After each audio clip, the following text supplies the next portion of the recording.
This is Access 2019 Module 5 Part 5. In this segment we will begin looking at the parameter queries. What a parameter query is going to do is it's going to pop up and ask us a question when we run the query.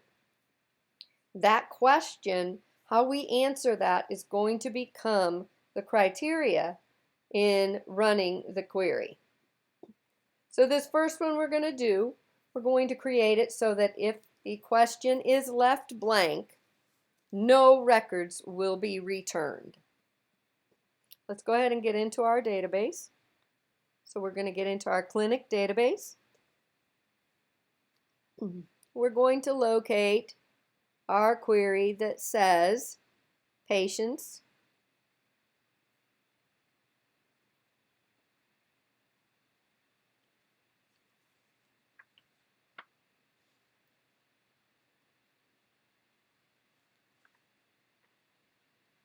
by name.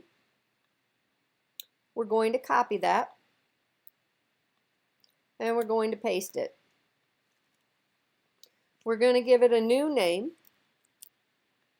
We're going to get rid of copy of, and it's going to say patients by city parameter.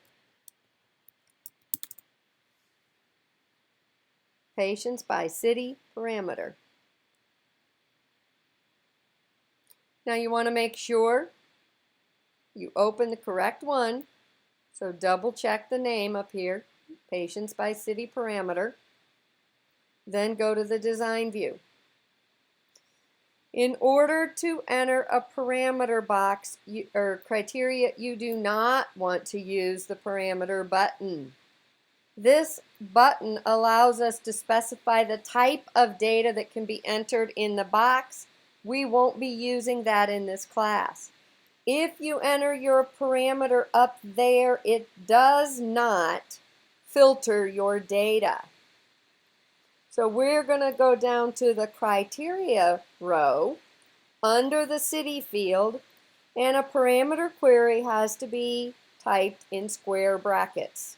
So you're going to have a square bracket, and inside that you're going to put whatever the prompt is that you want it to ask when you run the query. So we're going to say type the city.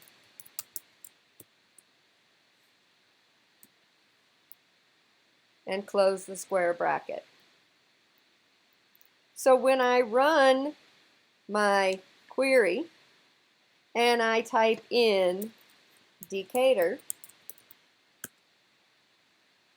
I only see Decatur as my results. In order to run the query or to have the parameter pop up, you either have to go back to the design view and click run again, or you have to double click to open the query.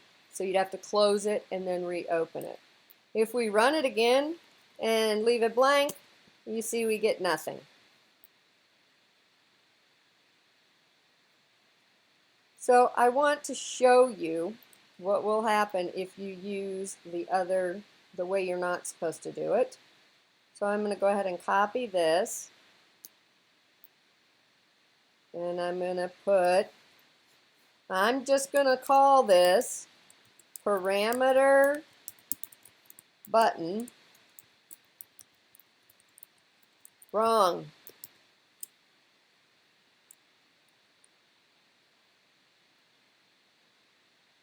So I find my one that says parameter button. Notice if I leave it blank, I get nothing. So I'm going to remove the parameter down here. I'm going to go up to my parameter button, and I'm going to type in square brackets, type the city, colon, square bracket. Now here, this is what this is really used for. If I wanted to specify the type of data that could go in this field, make it a yes or no answer. Make it a currency, so you know it has to be a number. This is what this is for, is to specify the data type. But if I put it there and I don't put something down on the criteria row, watch what happens. It does pop up and ask me the question, but it didn't filter. If I run it again and I type in Decatur, I still get everything. So if you don't put the parameter on the criteria row, it will not filter your data. Let's go back and take a look at what this is actually doing on the city parameter one. So I'm going to open this up. I can say Atlanta. And you see it brings in all the people from Atlanta. So what it does when you create a parameter query is the square brackets and the prompt get replaced with whatever you type in. So if I type in Atlanta, it looks only for the rows that have Atlanta. If I type in nothing and leave it blank, it looks for the rows that are blank. So now let's look at how we can fix this so that if I wanted it to return all of the records when I left it blank, it would do that. The book has us change the existing parameter. I prefer to create a new one so that you can go back and see the difference later on. Okay, so we're going to do a right click. Well, we're actually going to do this in our next segment.